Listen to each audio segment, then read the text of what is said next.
Hello, everyone. Thanks for tuning in to Chiquis and Chill, your favorite podcast. And I just wanted to start off by saying I know that there are a lot of other podcasts out there, so I really appreciate you guys choosing to listen to mine. I love you guys very much. Okay, so today's episode is going to be a really interesting one because we're going to be talking about marriage, divorce, and prenups, which I know are super controversial. And I'm bringing on a seasoned divorce attorney. Her name is Kristina Royce. She's the Los Angeles co-chair of the Matrimonial and Family Practice at the law firm BLANKROME. She's also one of Hollywood's go-to divorce lawyers, so you know she has seen it all. And just a reminder, this is not legal advice, and you should consult with a qualified professional if you have any questions related to this episode. So, with that being said, hi, Kristina. Thank you so much for being here. I'm so excited to speak to you. How are you? I'm doing well. How are you? I'm good. I'm having a good day. I am. So I have so many questions because I've been divorced before and I'm now remarried and thank goodness happily married, but you just never know what can happen, you know? Okay, so what is the biggest misconception about divorce, do you think?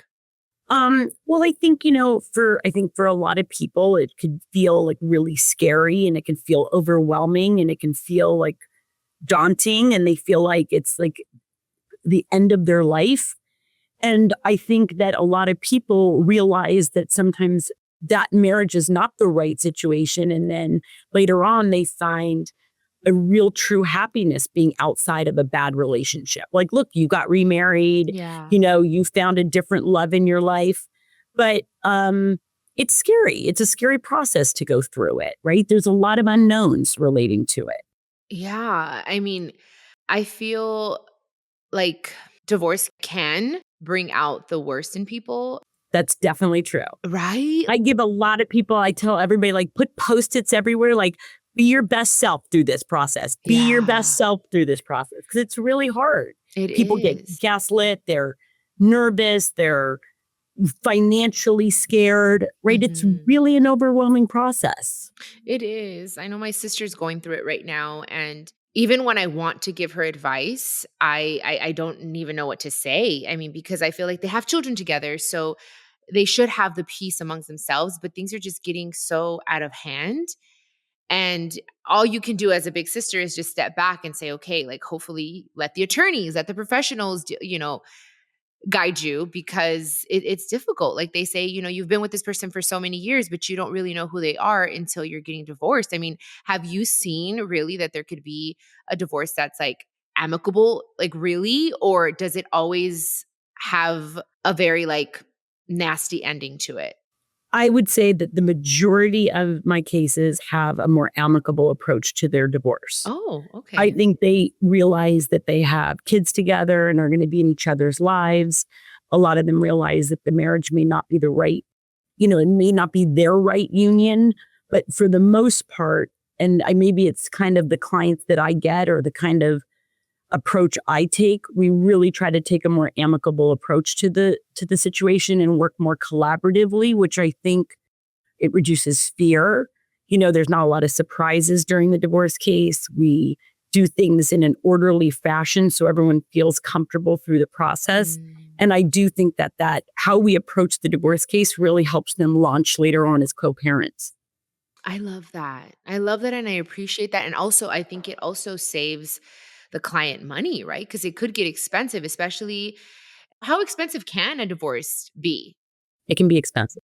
I mean, it depends on the issue. Sometimes, look, I'm really good at, I'm a big believer in throwing money at a situation if it gets certainty, if it gets peace of mind, if it makes the kids' situation better, if it makes like getting rid of the lawyers, if it means moving on. I think there's value to that. And obviously with degrees, but I think there's value to paying money to the other side as opposed to paying all this money to the lawyers if you can get it done, right? Yeah. And there's some gray areas in the family law. So it's nice to just being able to like solve those differences by, with having some financial resources being paid. Yeah. So do you feel now that you said that you've been practicing for 20 plus years, do you feel that divorce is on the rise? I think that I'll say this. I think my business is definitely recession proof. It depends. When I think certain things are difficult, I think that really shines in whether a marriage is the strong marriage or something that maybe needs to move on. I think it's been pretty consistent. I think there's times where a lot of people get divorced after their kids launch and go to college because maybe that's an easier time for people to move on. I think Yeah. there's times where people get married and are married only for short periods and it turned out it's not the right thing. Maybe they have different views about children or things like that. So I Yeah. can't tell you it's really on the rise or not. I also look, and here's my situation, and we can talk about this, that I've been married almost 30 years. I very much believe in the concept of marriage and the union of a marriage. Yeah. I just look at it maybe a little differently. Look, I believe marriage really involves 3 different buckets, right? I think we need our sexual intimacy and we need to feel connected sexually. I think we need to feel connected emotionally, right? And have that emotional connection. But I also think there needs to be what I call financial intimacy, where I feel like people need to feel like they can have these conversations about finances that are sometimes difficult to have. Like, there's a lot of people who come to me and they don't know anything about, like, I don't know how much we make. I don't know how much is in the bank. I don't know what kind of support I would get. I don't know what kind of circumstances we live. I know we live X, Y, and Z and we do all these things. And that's that's a lack of partnership, right? And so I think having that financial intimacy means that we need to be more partners with one another, as much as we need to have the sexual intimacy and the emotional intimacy. But we need to have that connection financially. I agree. And that's something that I learned this time around, that it's not seeing it as yours and mine, it's ours. We're a team, and it just changes everything. Again, also couples therapy has helped quite a bit, because it's 2 different people coming together, and we have to understand we're not going to think the same. We're not going to have always the same opinion, and we have to be okay with that. But how can we work through it? Especially that the financial part and aspect of marriage, it could be, like you said, very uncomfortable sometimes conversation, but very necessary. And look, there's a lot of people who I think there is a lot of people who get married later in life now, right? And they already have established businesses or assets, and they may be coming into a marriage and not everything's going to be equal, right?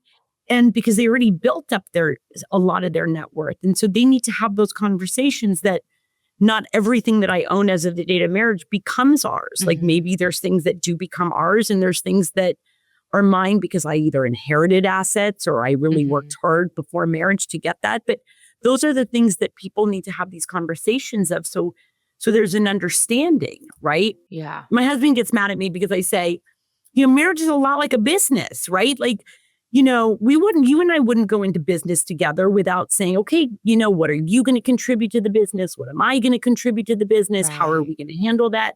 And the same should be true with a marriage. Like, how are we going to handle all these finances? And I think there's a business aspect of it. My husband's like, you're always unromantic, Chris. And I'm like, well, there's a truth to it, It's so funny that you say that, because I came across a video on social media last night about a man speaking about his marriage, and he seems to be a very successful man, and he's been married for 15 plus years. And he said that his secret is approaching his marriage like his businesses, sitting down on a weekly basis and talking about, okay, what happened this week, and what can you do? What will I do? And it's, how would you go into a business meeting? Do that in your marriage. And I had never seen it like that. And now it's confirmation. Now that you're saying it, I'm like, okay, that makes sense.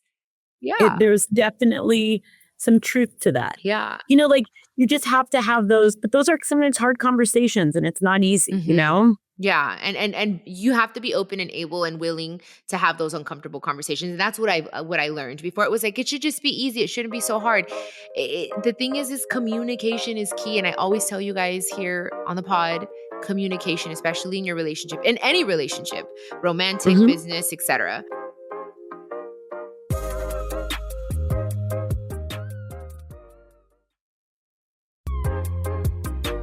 And Kristina, do you have any tips or advice on how to reduce the chance of getting divorced? Well, I think it goes back to something what we were talking about. I think that it is really important that we get better at communicating, that we understand that I think people come in with different needs. Like I may be much more of a sensitive person. My husband may be more of a reactive person. Like I have to understand that he can be like that and I can be a different. Like we're genetically made up differently, right? And so I think having those communications and talking about it is important. I think it's really important not to be reactive to things and to be more responsive to things.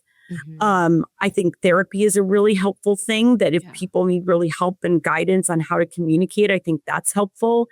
I think sharing information, even if someone comes and says, let's assume they came into the marriage with $50 million, right? And they had all this money before marriage. It's sometimes important to share with the other side. Look, I came into this marriage with these assets. This is what I came into. Like, that doesn't mean it's all going to be ours. And I want us to understand that, right? Like, that doesn't mean we can't do things and enjoy certain things together. But as there's more transparency and accountability and conversation, I think it really helps marriages. Yeah, I think you're right. I mean, and which brings me to my next question, which is about prenups. Do you highly recommend prenups? So I hate the word prenup because I think everybody has such a bad connotation about it. I Yeah. wish we all called them partnership agreements because I think it Ooh, I has like that. a softer way of like we're entering into a partnership with one another. Yeah. I think some are very necessary because there are some really gray areas when it comes to family law. And I think some people approach a marriage like a business and they want to make sure that if this business didn't work or this marriage didn't work, that there's clear understanding of what's ours and what's going to be shared and what's not ours, right? Yeah. So like, for example, if I were to get married, let's assume I was not married and I got married today, right? I have built 28 years of building my law practice, right? And building my reputation, right? And then during the marriage, I don't want there to be messiness about whether the community got an interest in my law practice or not. I've worked really hard to get to this point, up to this point. So I may want an agreement that says, look, during the marriage, I may share all my income and all my income can be community, but I want to make sure my law practice will always be separate property and have clear rules on it, right? Yeah. So there's people who feel that way. And I think an agreement can really be helpful that way. I can also see there's a lot of times where I will get people to come to me that are part of a family enterprise, like, their family has built these big businesses for generations, and they want to make sure that those businesses stay separate property, right? Yeah. And so there's these things in agreements that we can protect on that. In family law, we have what's called alimony. If you get separated, there's alimony after a divorce. And Yes. California is very big on alimony. It's a high, high state. Okay. And some people are like, look, I've been married before. I've paying already alimony to my ex-wife. I don't want to have to be in a situation where I'm paying all this money again. And they may want limitations on that. Right. And they may want protections on that. And those are things that are common in agreements. Similarly, I have also done a number of agreements where we are building more community for the parties than there would be. So there can be a big benefit to having an agreement. And so, like, for example, I'll give you an example. Let's assume someone comes in and they're worth $100 million and they're a big trust fund kid, right? And they're not working during the marriage. They're just worth $100 million, right? Day of marriage. And we've done a lot of agreements where we've built some of that, taken some of that money, and we've created more community or wealth from it, right? And we've done more where we've kind of like build more partnerships during the marriage. And what we do is we transmute or we change the character of the money. So there's a lot of different things that we can do in the agreement. Some can be very beneficial to the other spouse. Some can be less beneficial. I don't really get involved, and my colleagues don't get involved in agreements that are like so one-sided that it would be a disaster in divorce. I mean, I just won't get involved in those kind of things. Yeah, I think just being fair and keeping that in mind. I think that is a huge thing. And I feel like I'm getting that sense from you, and I love that, where you're just fair and you're like, hey, I want everything to just be peaceful. There's no need to argue. And take away the gray area. Like, let's have it clean and simple. And, I'm not somebody if like, you have to understand if you're 40 years old and you're marrying a 60-year-old who's already established themselves and already gone through a divorce, they may want something really simple, easy, and clean. they may not want another big protracted divorce case. And if Right. you're 40 years old, that's something you have to understand with the person that you're marrying at that point, right? And Hmm. that makes sense. I agree. I completely agree because I just feel the partnership agreements, definitely bring peace of mind. I mean, for me, I have one, and he had no issue. He said that's totally fine. I get it. Didn't give me any issues. I made sure he got his own attorney because obviously he had to, Right. but I wanted him to understand everything, and we are building together, and we have that very clear. In my past, I did have, someone that wasn't very happy about that and felt like, oh, you don't trust me. And why, what do you think I would take something from you? And it's like, no, it's not that. It's just, I learned from my mother. She was one that said, you want to go into a marriage with peace of mind and know that this person is with you for the right reasons. And I understood it right away, but there are some people that don't. And also, Christina, and if you could tell us a little bit more about post-nups. So post-nups are agreements done during the marriage where you're not getting divorced and you still want to stay married, but you want to change the law or change what your prenup is, right? So there's times where people will enter into a prenup and then they're like, over time we've done this or we've done this or we want to change this, and they can enter into post-nuptial agreements to modify it. There are times where people enter in post-nups because they sometimes don't like how the marriage is feeling and they want more certainty with respect to their finances. So I had a really interesting case one time where the wife wanted very conservative investments. She was more conservative. She was more fear-based. She was more scared. And the husband was like, as risky investments as you can imagine. Okay. Like, I want to invest in like coffees in Brazil, right? Yeah. And so what we did was we created a post-nup because they loved each other and they wanted to like stay married, but they had these like fights about their investment decisions, right? And so what we did was we created a pot of community, a pot of separate for him, a pot of separate for her. She was going to keep hers in, I don't know, treasuries and, do something really easy. Yeah. He could do whatever he wanted. We had our community that was still paying all the community bills and their community lifestyles.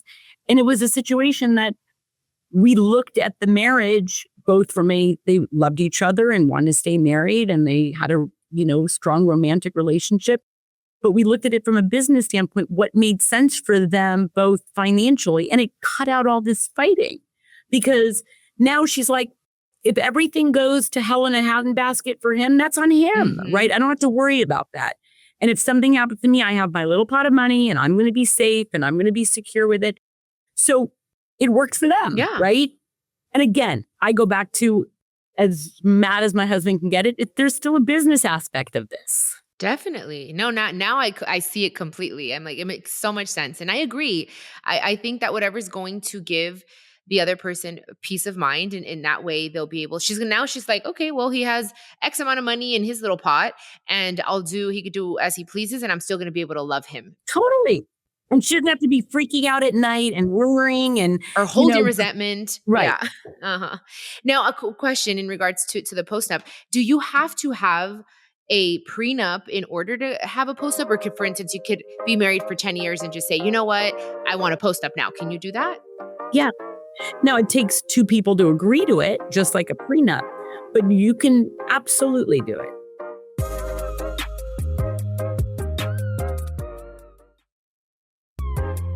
Okay. Is there anything else that you think that we should talk about that we didn't touch that would be interesting for the listeners?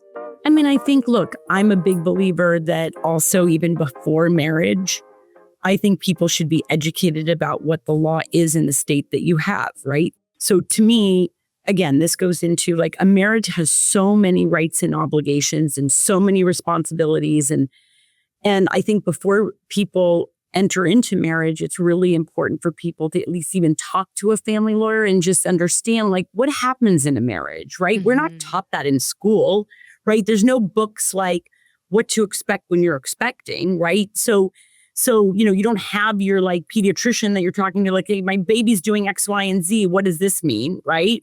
And so to me, I think it's really important that people get educated. Like, so for example, I met a client yesterday, a young, beautiful, amazing person, who is marrying somebody who is, has far more superior means than she does. And the question is she going to give up her merit, give up her work because she's in the entertainment world, and is she going to give up her work and he's going to pay for everything, right? And, we have these conversations like, if you're 26, 27, 28 years old, 29 years old, and you give up your job, and let's assume even without an agreement, you're only married for 10 years in California, okay? You're only going to get support for one half the length of the marriage. So you're only going to get alimony for 5 years. So if I'm 29 years old and I'm really like at the thrust, like the beginning is of my career, right? Like where I'm really starting to get my feet wet and I'm moving and I'm getting like good connections and I'm making some money. And all of a sudden you're now 29 years old and you're married for 10 years and you now give up your job during that period of time. So now you're 39 years old. You're going to get 5 years of support, right? That's it. That's all you're going to get in family law. You're going to get half of whatever's community, whatever that is. That could be nothing. It could be a lot, right? Depends on what the lifestyle is. At that point, that person has to make sure that she becomes self-supporting at 44 years old, right? And that's really hard when you've given up your 30s and you've given up all of this time where you get to like build your career and work and really enhance your income. And now all of a sudden you've given all of that up and you get 5 years of support. That's scary. And it's really scary for clients who come to me and they're like, well, I didn't know I shouldn't give up my job, right? No one ever told me not to give up a job, or no one ever told me like that I'm only going to get 5 years of support. Maybe I should have come up with a post-nup or an agreement that says, if we get divorced, I'm going to get support longer because you want me to give up my job, right? You want me to travel the world with you. You want me to take care of the kids, whatever it is, right? And so I really believe that people should learn what the law is in whatever jurisdiction there is, right?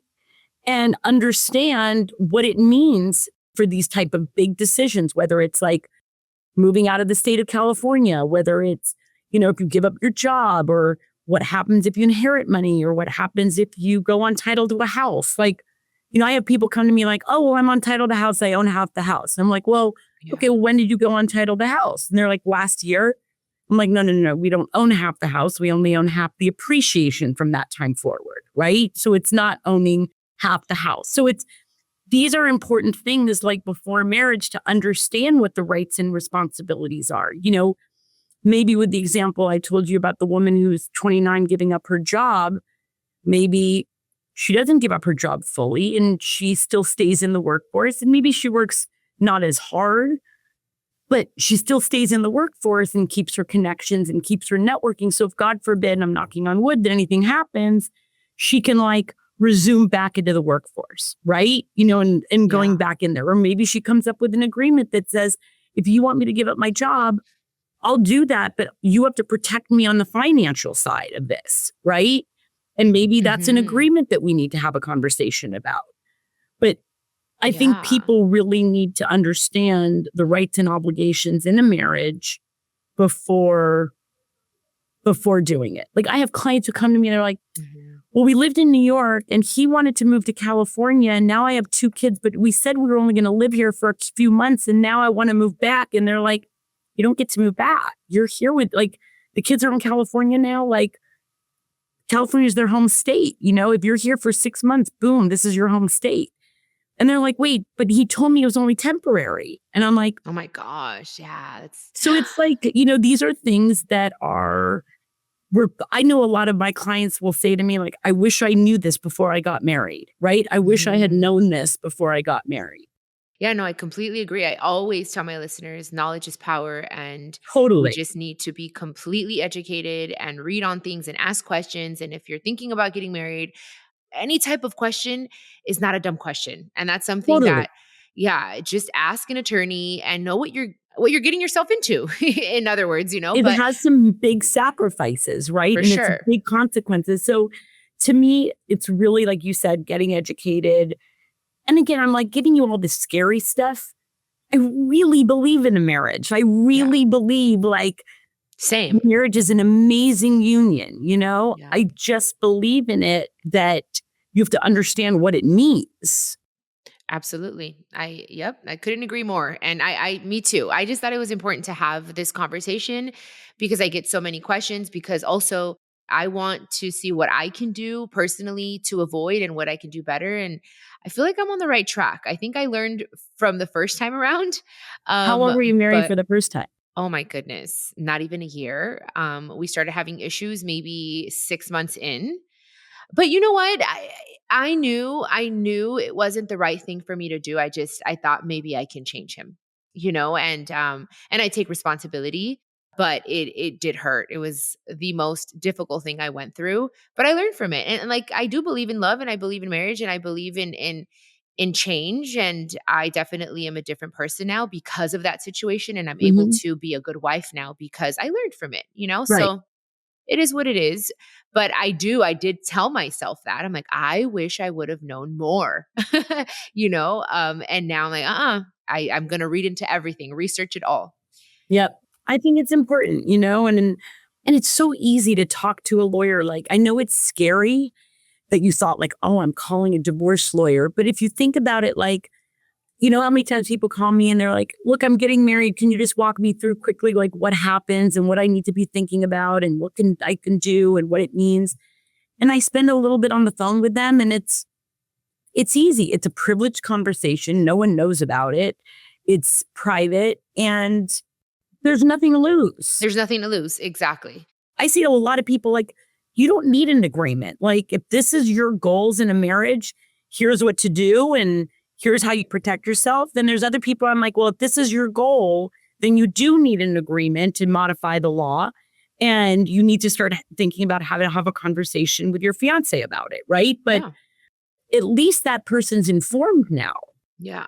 And I have a question. If a couple doesn't want to necessarily go through attorneys or something like that and create an agreement, can they do it like on a video and say, hi, my name is blah, blah, blah, and I agree to this? Is that valid in court? No, you need to have like a Okay. written agreement. There are Okay. certain like rules. Yeah. I mean, look, there's a lot of times we can, people can work as a mediator too, helping people navigate prenups, but it's really important to have like your own representation, your own advice. Like, it's an important contract. It's like probably one of the biggest like financial decisions people make. So I would definitely do it with independent lawyers. Do it legally, guys. Okay, so my last question, it's a little bit of a nosy one, but I was very curious about this because, and I'm just using them as an example, but I did hear in their prenup that, Jay-Z and Beyonce, I don't know if this is true, guys. I got the information just like everyone else on social media, but that they had in their prenup that if he were to ever be unfaithful, that he would have to pay X amount of money or something like that. Can you do that in a prenup? No. Okay, I'm like, there's no way. I mean, I'm like, I have to ask her because when I heard that, I'm like, that sounds kind of crazy. No, I mean, look, in California, I can't tell you about every other jurisdiction, but in California, we have what's called a no-fault state policy. So people can get divorced, and it makes no difference if you've had an affair or done, Yeah. certain things. And so you can't do a prenup that says you have to pay more money if you're unfaithful or anything like that. Okay. Okay. Yeah. Just wondering because I have a friend that is getting divorced and she was unfaithful and he was going to try to use that. But I'm like, wait, you're in California. I heard, but then that's why I was like, let me ask Mm-mm. Kristina to see if that's valid. No, the only thing you can do is if let's assume you and I were married and I spent a significant amount of money on somebody else, right? Like Hmm. hotel rooms, restaurants, gifts, vacations. You would have the right to ask me to reimburse the community for those expenses because it's a misappropriation of community money. But it doesn't, other than a reimbursement to the community, there's no penalty in California for having an affair. Okay. Okay. Got it. Thank you for cleaning that up. I appreciate Mhm. that. Mhm. Okay. I mean, Christine, I've had an amazing conversation. I'm sure the listeners are going to learn a lot and enjoy the episode very much. I don't know if you have, if you'd like to share your website where people can find you if they have any other questions. I think it would just, you look at my name. I'm I'm a co-chair of the matrimonial group at BLANKROME. So I think that would be the best. And it's like, I really, I have to come off of this balance because I so believe in the concept of marriage. I think it's such an amazing partnership. Yeah. But I also think people need to be a little scared and be knowledgeable about it. Sometimes when you kind of put a little fear in people, they're like, oh, wait, maybe I need to think about that, right? And maybe I need to understand that. And to me, that may motivate them to learn. And the more learning they have, the better it is. Yes, I completely agree. And there you guys, you have it. If you're thinking about getting married, definitely ask questions, do your research, speak to an attorney so that you know exactly what you're walking into, Exactly. And yeah, you guys, thank you so much for listening. Thank you, Kristina, again for your time and for your knowledge. I appreciate it. And I will catch you guys on the next episode of Chiquis and Chill. I hope you guys enjoyed this one. This is a production of iHeartRadio and the My Cultura Podcast Network. Follow us on Instagram at My Cultura Podcast and follow me, Chiquis, that's CHIQUIS. For more podcasts from iHeart, visit the iHeartRadio app, Apple Podcasts, or wherever you listen to your favorite podcast.